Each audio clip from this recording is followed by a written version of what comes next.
Today we say goodbye to the Most Honorable Edward Philip George Seaga, Jamaica's 5th Prime Minister from 1980 to 1989 and the leader of the Jamaica Labour Party from 1974 to 2005. May his legacy live on forever. Welcome to Jamaica Magazine. I am Theodore Henry. Stay with us as we continue to remember a great Jamaican.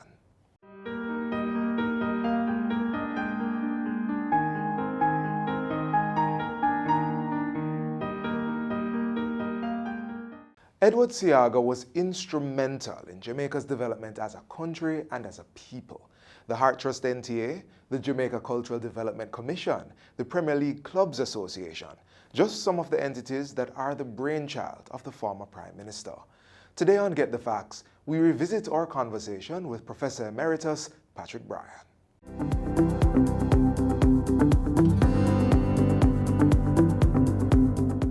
Welcome to Get the Facts, a program that provides you with information on government's policies and initiatives. I'm your host, Enthros Campbell. On today's show, we pay tribute to the late former Prime Minister, the Most Honorable Edward Seaga. He was instrumental in the development of Jamaica in the areas of finance, rural and urban planning, social and education programs, culture and the arts, as well as sports, to name a few. To share more about his life and legacy is Professor Emeritus of History, Patrick Bryan. He's also the author of the book, Edward Seaga and the Challenges of Modern Jamaica. Professor, so good to have you. It's nice to be here. Right, Jamaica at this point is mourning the loss of our 5th Prime Minister. Yeah. And we thank you for coming in to just help us to understand more about the man. I'll try. Yes. First, tell us, what motivated you to write this book? I had a long-term interest in looking at 20th century Jamaica. And I was also aware that there was some wish that a biography be done of Mr. Seaga. And so I consulted him and I began the work. Later on, of course, he did his own autobiography, but I was in the middle of this, so I just completed it and consulted him on several occasions. Yes, yeah. Right. So tell me the challenges of modern Jamaica and Mr. Seaga. What were the challenges, and how would you grade him as a historian on the solutions he would have put forward? Yeah. Well, I don't know if I can give gradings like 9 out of 10 or 8 out of 10. It's difficult to do that. But certainly we had the economy is always central to Jamaica's problems, because what happens to the economy has an impact on the politics, has an impact on the society, and so on. So the economics is one thing. Yes. Then there are the racial, cultural, color questions which still survive in Jamaica in terms of people's attitudes towards attitudes and interactions with each other. That is still very much there. And then culturally, there are, and Seaga often referred to it, the concept of two Jamaicas, where the values are not necessarily universal, and in fact they're often conflicting. And we can see some of these challenges in, say, religion, for example. Mm-hmm. Jamaica has its Euro-oriented churches, but it also has this African-oriented churches, and syncretisms of both, yes. Such as, say, revivalism, and which in many ways Seaga embraced. And the only Prime Minister really to give a kind of stage for revivalism. Could we talk about some of the other challenges and the solutions that he put forward, for example, rural-urban drift, education, so there was heart, and can we talk about more some of those challenges and solutions? Yeah. He followed the tradition, which I would say had begun quite clearly in the post-1938 period, of encouraging the expansion of education at the primary, secondary, and to some extent tertiary level, with the university coming to being in 1948. Welfare, we have a tradition of welfare in Jamaica. In fact, Jamaica has a multitude of voluntary organizations, and he saw the voluntary organizations as critical in the development of Jamaica. Right. One of the things that he would have done would, like the establishment of HEART, for example, where he looked in particular at, say, high school graduates who didn't have a certificate, how to get them trained in the occupations that business people were demanding, right? Yes, yes. And it was HEART was a very nice combination of social and economic policy. And those courses were free, and they still are today. There are. Many of them. Yes, and no doubt HEART not only does valuable work, but it has been imitated throughout the Caribbean. Right, and UDC, that was created also to address that whole problem of people moving to Kingston. Yeah, UDC was designed clearly to push certain developmental things, right. and a lot of this was happening. For example, the establishment of New Kingston, yes, and the developments in Ocho Rios, yes, Portmore as a sort of dormitory city. yeah. All of these things are things that he pushed. Right. Yeah. Yes. We're going to take a break now, and when we return, we'll have more information on the life and the work of the late former Prime Minister, the Most Honorable Edward Seaga. Stay with us.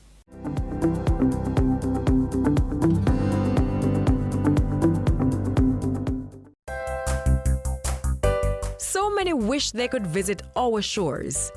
We live where they vacation. Brand Jamaica beckons all from the four corners of the earth. Well, as a Jamaican, I have great pride in selling it. Your pride that you sell Jamaica with is something that it rolls off.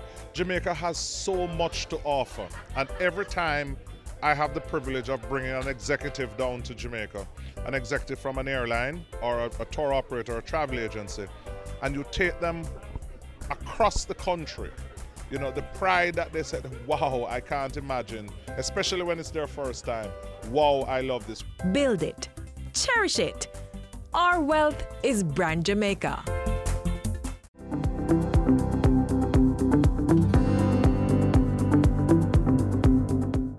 Welcome back to Get the Facts. We continue our discussion with Professor Patrick Bryan in tribute to the Most Honorable Edward Seaga, our late former Prime Minister. Thanks for staying with us. Professor Bryan, let us start now. Let us look at the book. Tell me about that chapter that speaks to the Prime Minister, Edward Seaga, Euphoria. Yes. In that chapter, what I tried to do was to show, in fact, the kind of relief that people seem to have felt that Jamaica was not going the route of communism and so on.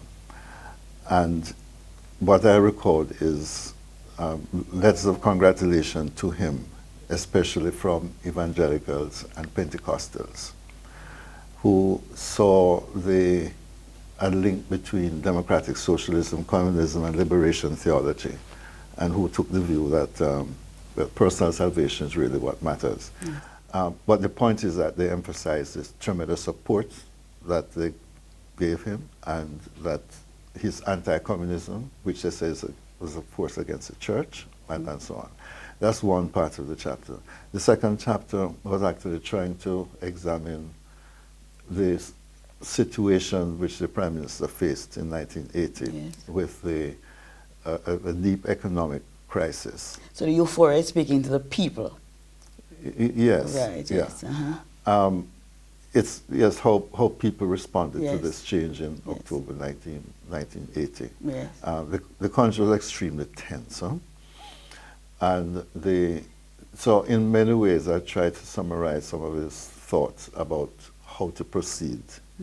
And clearly a good bit of it is, how do we mend the relations between Jamaica and the United States? Because he like most governments, starting from the 60s, took the view, the Bustamante view, that we are with the West. And he was quite unapologetic about it, that Jamaica would have far more to gain by working with the United States than against them.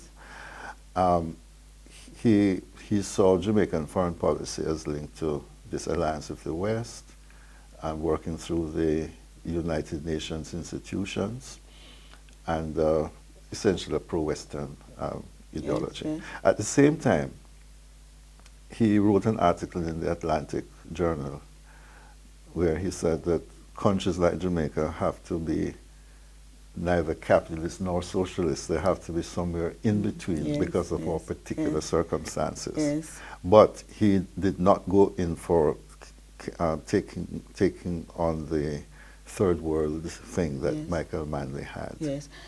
What did Mr. Seaga say about his motivation to go into politics? You know, what he says about it is essentially a surprise. He had been, among other things, a record producer, and he did frontier work here, producing records on vinyl for the first time and giving some people opportunities in that area. But what he assisted in the JLP in the elections of 1959, and of course the referendum of 61. But Bustamante invited him to join the Legislative Council, and he said he was taken by surprise, but he accepted the offer, and then that changed his whole life. He had a sense of what was absurd. For example, leaving Linston, having met Mr. Diesel, he's on this truck, which is boiling. So the Diesel is a small train, right?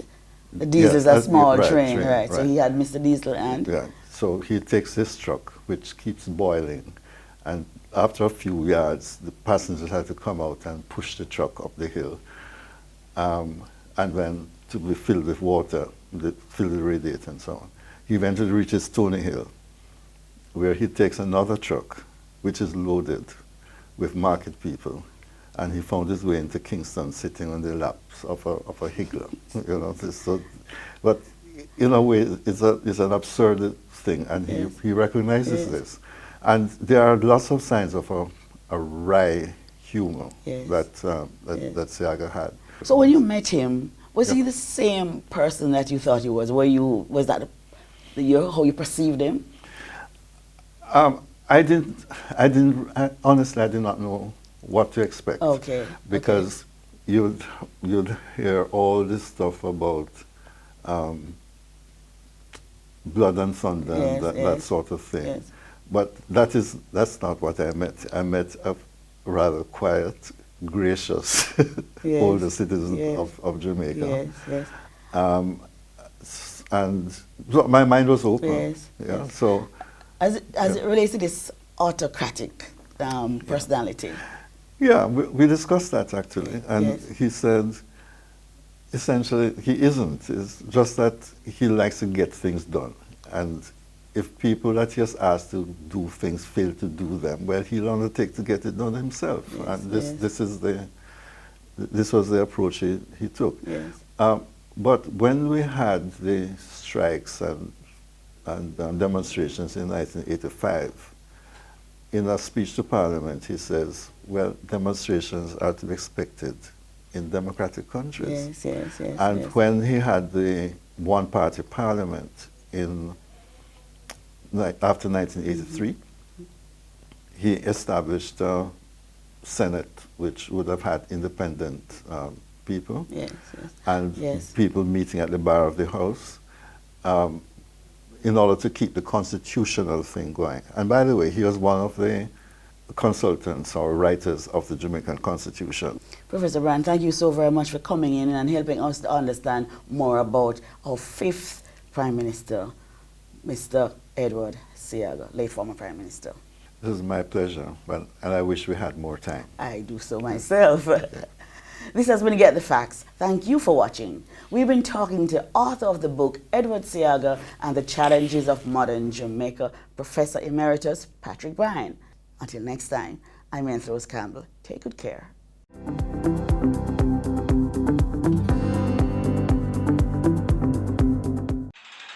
The following is brought to you by MOCA, the major organized crime and anti-corruption agency with kind support of NIA and USAID.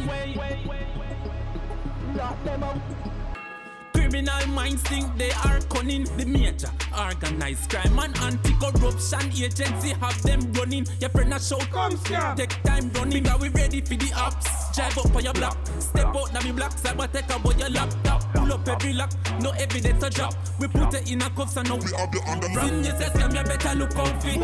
When you move corrupt, better look out fit. Feel say you get wet, look out fit. Look out fit. Look out fit. From you say scam, you better look out fit. When you move corrupt, better look out fit.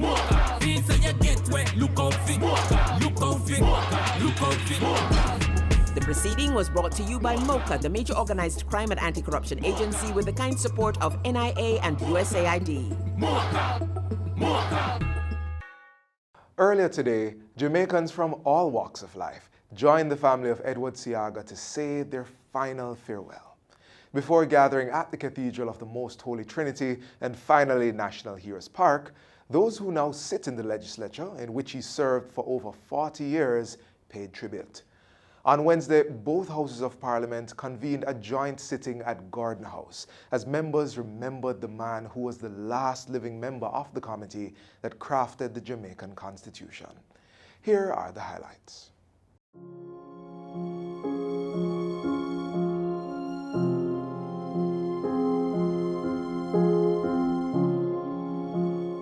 Edward Seaga is without question one of the fathers of the nation.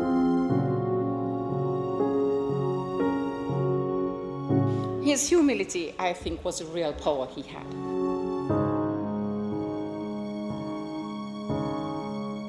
He never shirked in the task of building Jamaica, the land where he belonged and to which he devoted his whole life.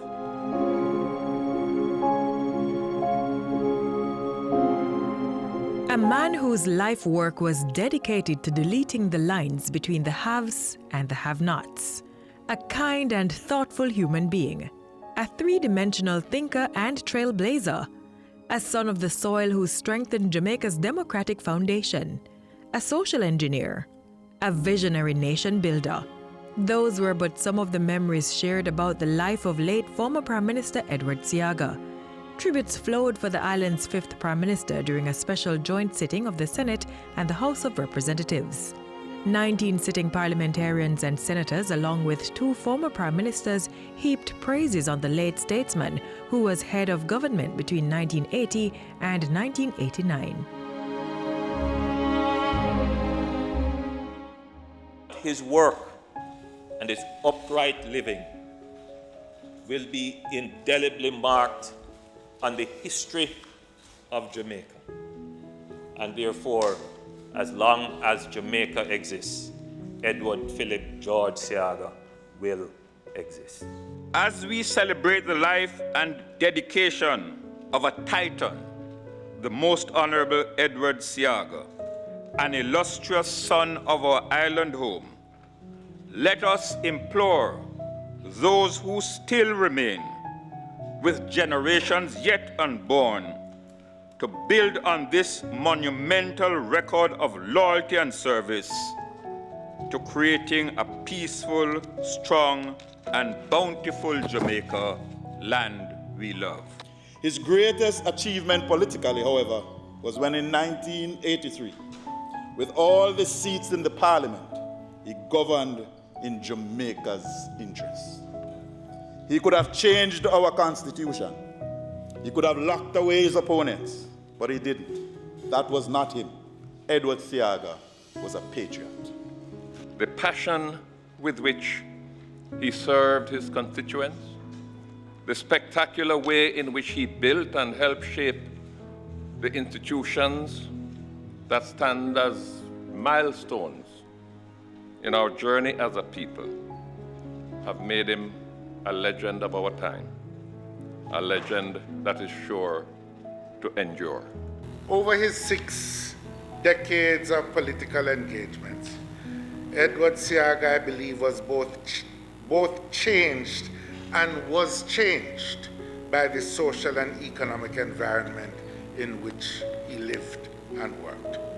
The firebrand of the early years matured into an institution builder and a guardian of our constitutional democracy. Mr. Speaker, Edward Seaga was much more than life to us in West Kingston.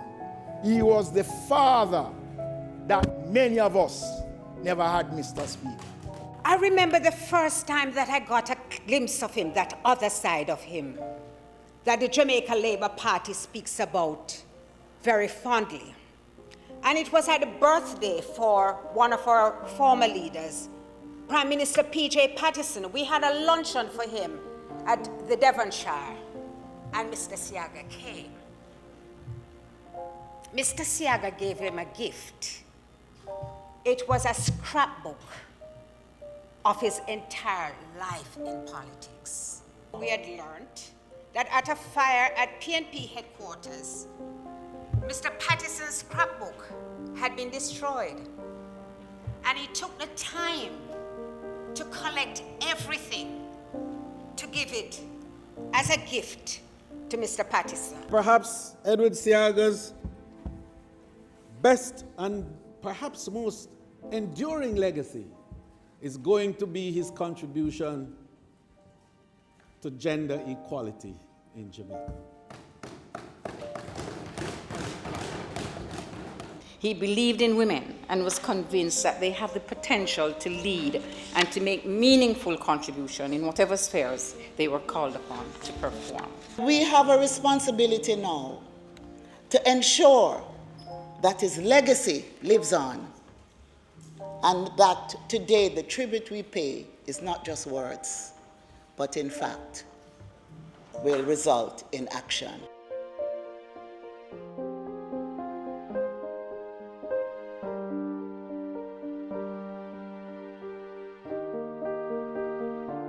Let me take this opportunity to thank his family for lending him to us, often at your own expense and time.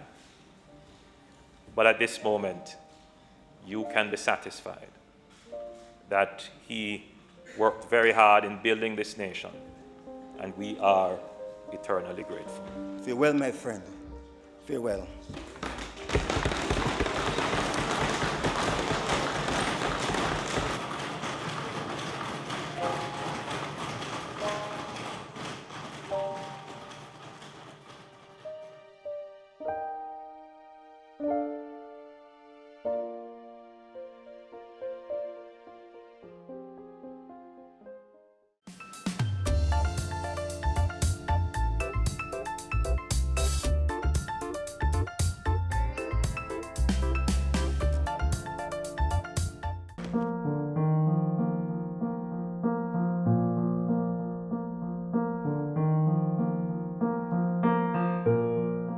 Mr. Speaker,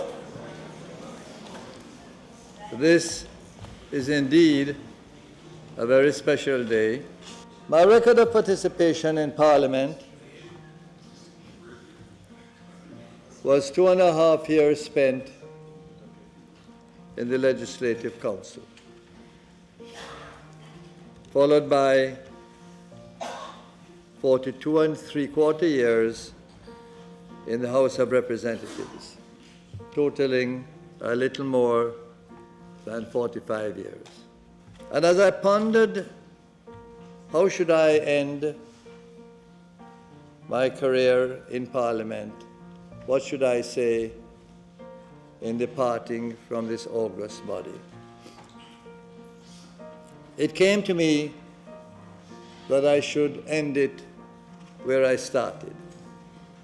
In those very early days, what I was finding, comparing my background with the background of the communities in which I lived and the people who I was getting to know, and came to the conclusion that we lived in two Jamaicas, in which one part has the blessings of being organized into a modern society. They might be called the haves, if I am to make the comparison. And the other part, the much larger section of our Jamaica, is comprised of an Afrocentric traditional society, our folk society, our rural society, our inner city people, where the modernization that has taken place elsewhere has not been imparted or adopted there. To make this comparison, therefore, let us look at the three main areas which a system of good governance ought to provide for the people of a country.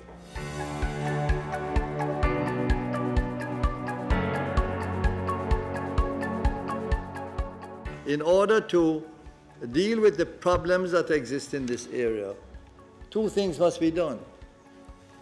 A will must exist to provide for the substantial resources that are necessary to fight crime. But if it is the resources alone, it is a waste of funds, because you cannot use resources to do the job that only good human resources can do.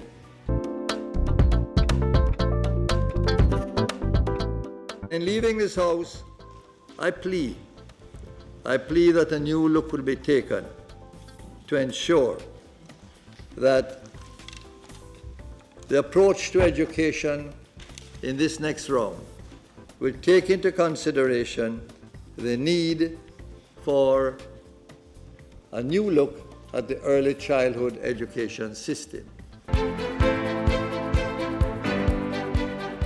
There is a large segment that have not done well at all, and that's the farming community. And until something happens there to improve the lot of the farmer, you're not going to be able to get past the problems that the farmer has in order to make a decent living for himself and his family.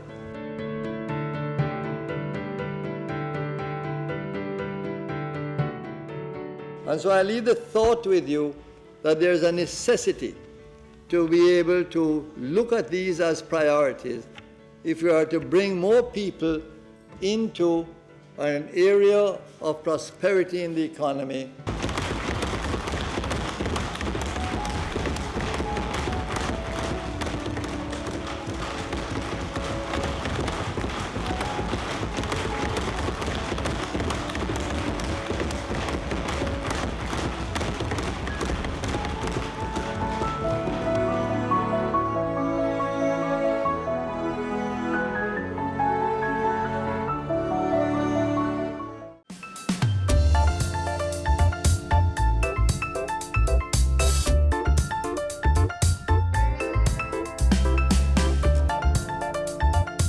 Thanks for watching another edition of Jamaica Magazine. Join us again tomorrow when we'll do this all over again. Send your feedback on today's show to jamaicamagazine@jis.gov.jm. Also, follow us on our social media pages, that's Instagram, Facebook, and Twitter.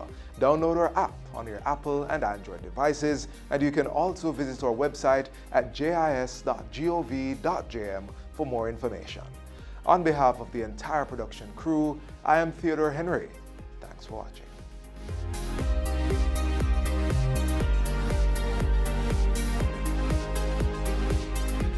This has been a production of the Jamaica Information Service, the voice of Jamaica.